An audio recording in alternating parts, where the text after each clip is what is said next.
Bienvenue sur Lecture non classée. Aujourd'hui, c'est le dernier rivage de Nevil Shutt. Et ici, l'ASF, c'est du sérieux.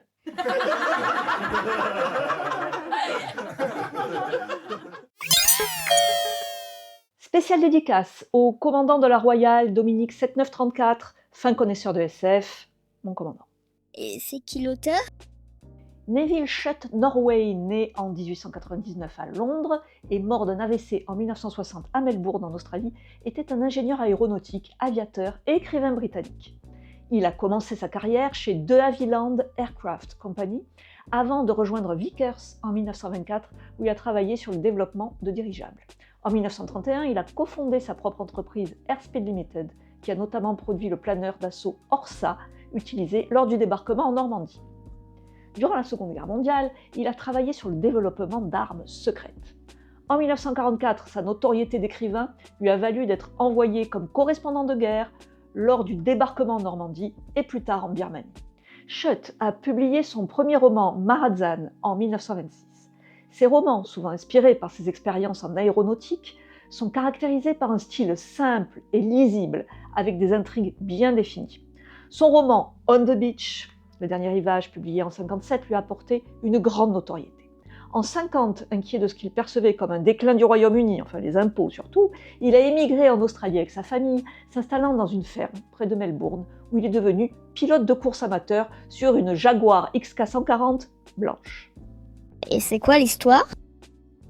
Qu'un petit pays comme l'Albanie lance la première bombe et les autres suivront. C'est ce qu'imagine Nevil Shutt dans ce roman post-apocalyptique se déroulant en Australie en 1963, un an après une guerre nucléaire qui a anéanti l'hémisphère nord. En moins d'une semaine, toute vie y disparaît dans un nuage de poussière radioactive.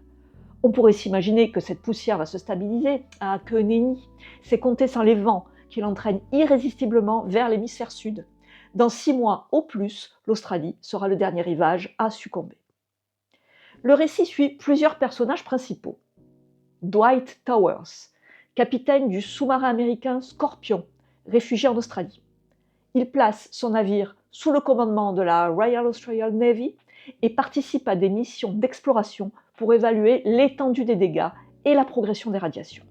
Malgré la destruction des États-Unis dans la guerre nucléaire, il maintient la croyance que sa famille est toujours en vie. Cette illusion lui sert de talisman, lui donnant la force de continuer et permet à l'auteur de nous livrer des scènes particulièrement poignantes. Il incarne la persistance de l'ordre et du devoir face au chaos.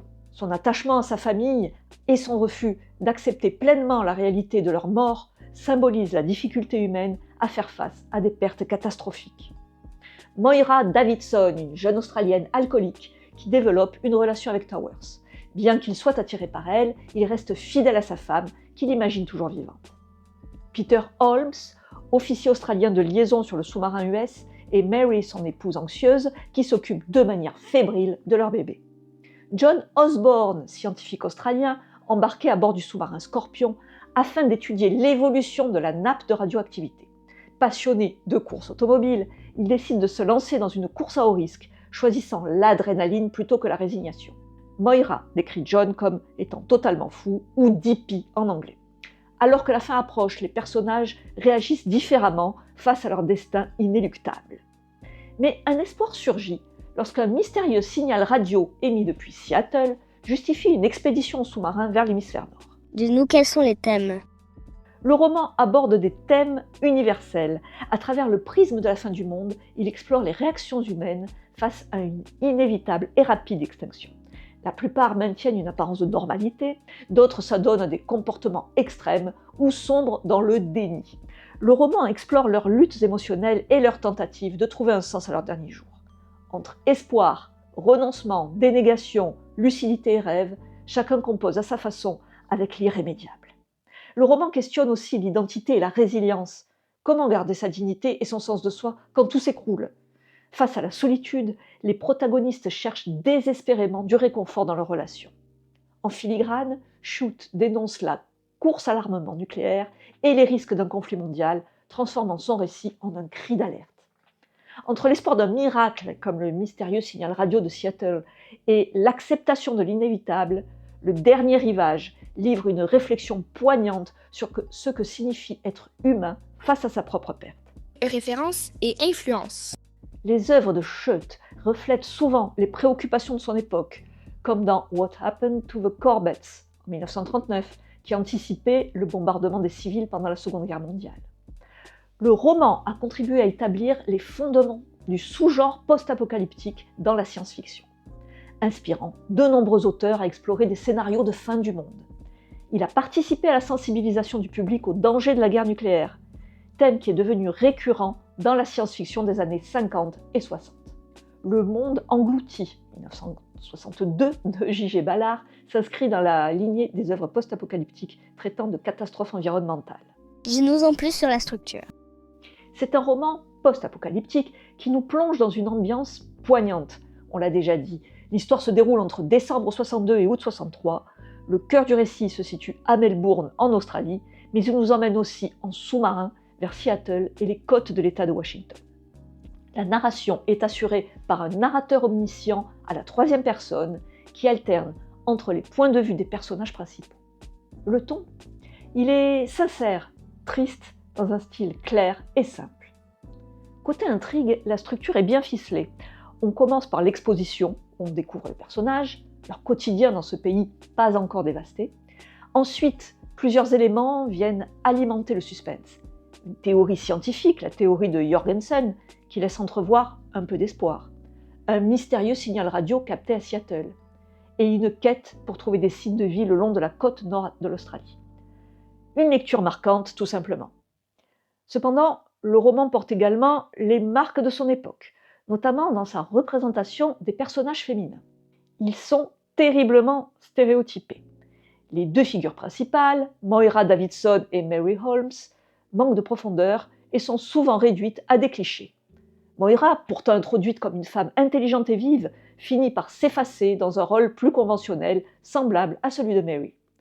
Pour la faire courte, il s'agit d'une alcoolique et d'une tête à claque. Leurs rôles de genre sont figés, les femmes sont cantonnées à des fonctions traditionnelles et sont principalement définies par leur lien aux hommes. Elles reprisent formidablement bien les chaussettes et n'ont pas leur pareil pour recoudre les boutons. Leur homogénéité est déconcertante. Malgré des personnalités et des attitudes différentes en surface, Moira et Mary semblent partager des désirs identiques, presque universalisés, simplement parce qu'elles sont femmes. Ce traitement reste un reflet instructif de l'époque. Ces choix narratifs, bien qu'en phase avec les mentalités des années 50, rendent aujourd'hui ces portraits féminins datés et frustrants pour une lecture contemporaine. Je vais vous lire un extrait, c'est une discussion entre Peter et Mary au sujet des comprimés de poison qui leur seront distribués lorsque les symptômes de leur syndrome d'irradiation aiguë, SIA pour les intimes, seront apparus, annonçant leur mort imminente. Allez, je vous lis ça, non mais c'est marrant. Jennifer va attraper cette sorte de choléra ? Oui, ma chérie, je le crains. Nous allons tous l'attraper. C'est monstrueux, s'écria-t-elle avec véhémence en baissant les yeux. Moi, passe encore, mais elle, c'est tout simplement monstrueux. Il essaya de la réconforter. C'est la fin de tout pour nous tous. Nous allons perdre la plupart des années que nous pensions vivre. Et Jennifer va les perdre toutes. Mais pourquoi devrait-elle souffrir ? Quand il n'y aura plus d'espoir, tu pourras adoucir sa faim. Cela va te demander un peu de courage, mais tu n'en manques pas. Voilà ce que tu devras faire si je ne suis pas là. Il sortit l'autre boîte rouge de sa poche et se mit en devoir de lui expliquer comment procéder. Elle le regardait avec une hostilité croissante. « Écoute-moi bien, dit-elle, et sa voix devint tranchante. Essaies-tu de me dire comment faire pour tuer Jennifer ?» Il allait au-devant d'ennui, il le savait, mais il ne devait pas faiblir. « Oui, dit-il, si c'est nécessaire, tu devras le faire. »« Tu es cinglé !» s'écria-t-elle soudain avec colère. « Jamais je ne ferai une chose pareille, même si elle est très malade. Je la soignerai jusqu'au bout. Tu dois être devenu complètement fou. La vérité, c'est que tu ne l'aimes pas. Tu ne l'as jamais aimée. Elle a toujours été une gêne pour toi. Eh bien, elle n'est pas une gêne pour moi. C'est toi qui me gênes. Et maintenant, tu essaies de me dire comment l'assassiner. » Elle se leva, blême de rage. « Si tu prononces un seul mot de plus, je te tue. » Il ne l'avait jamais vue aussi en colère. Il se leva. « Comme tu voudras, dit-il avec lassitude. Tu n'es pas obligé de te servir de ces comprimés si tu ne veux pas. »« Cela cache quelque chose, reprit-elle furieuse. Tu essaies de me forcer à assassiner Jennifer et à me supprimer moi-même. Alors, tu serais libre de partir avec une autre femme. » Il ne s'attendait pas à ce que la conversation prenne une si mauvaise tournure. « Ne sois pas stupide, répliqua-t-il d'un ton vif. Si je suis là, je le ferai moi-même. Si je ne suis pas là et que tu dois affronter la situation seule, c'est que je serai déjà mort. Essaie de te mettre ça dans ta petite tête. Je serai mort. » Elle le fixa du regard sans rien dire. « Il y a autre chose à quoi tu devrais réfléchir, ajouta-t-il. Jennifer peut vivre plus longtemps que toi. » Il désigna la première boîte rouge. « Libre à toi de jeter ces cachets à la poubelle. Tu peux te battre aussi longtemps que tu tiendras debout jusqu'à ce que tu meures. Jennifer, elle, ne sera peut-être pas morte. Elle peut continuer à vivre pendant des jours, à pleurer et à se vomir dessus dans son berceau, couchée dans sa merde. Avec toi, morte sur le sol, auprès d'elle, sans personne pour lui porter secours. Et bien sûr, elle finira par mourir. C'est ce que tu veux? Qu'elle meure comme ça? Moi pas. » Il se détourna. « Réfléchis un peu et cesse de te comporter comme une fichue imbécile. » Elle ne réagit pas. Pendant un instant, il crut qu'elle allait s'effondrer, mais il était trop en colère lui-même pour l'aider. « C'est l'occasion de montrer ce qu'on a dans le ventre et d'être à la hauteur des circonstances, dit-il. » Elle se détourna et sortit de la pièce en courant. Peu après, il l'entendit sangloter dans la chambre. Il ne la rejoignit pas. Au lieu de quoi, il se versa un whisky soda, alla s'asseoir sur un transat dans la véranda et contempla la mer. Fichue bonne femme, à l'abri des réalités, vivant dans un monde chimérique, sentimental à elle. Si elle regardait les choses en face, elle pourrait aider les hommes, les aider efficacement, alors qu'à s'agripper à leurs illusions, elles étaient de foutus boulets. Le film On the Beach 1959 est l'adaptation du roman réalisé par Stanley Kramer. Le scénario signé John Paxton est produit par Stanley Kramer Productions et distribué par United Artists. Avec ses 135 minutes, le film propose un casting impressionnant. Gregory Peck pour le Commodore Dwight Lionel Towers, Ava Gardner joue Moira Davidson, Fred Astaire se glisse dans le rôle de John Osborne, Anthony Perkins interprète Peter Holmes et Donna Anderson campe Mary Holmes. Le tournage s'est principalement déroulé à Melbourne et dans ses environs, notamment à Berwick et Frankston. Quelques libertés ont été prises par rapport au roman, notamment une romance entre Towers et Moira qui n'a pas été du goût de Nevil Shutt. La sortie du film a été tout aussi particulière. Il a été présenté en avant-première simultanément dans 18 capitales mondiales le 17 décembre 1959. Une manière originale d'accompagner un sujet aussi universel qu'alarmant. Au revoir, à bientôt. Et n'oubliez pas, la littérature essai, c'est un piège.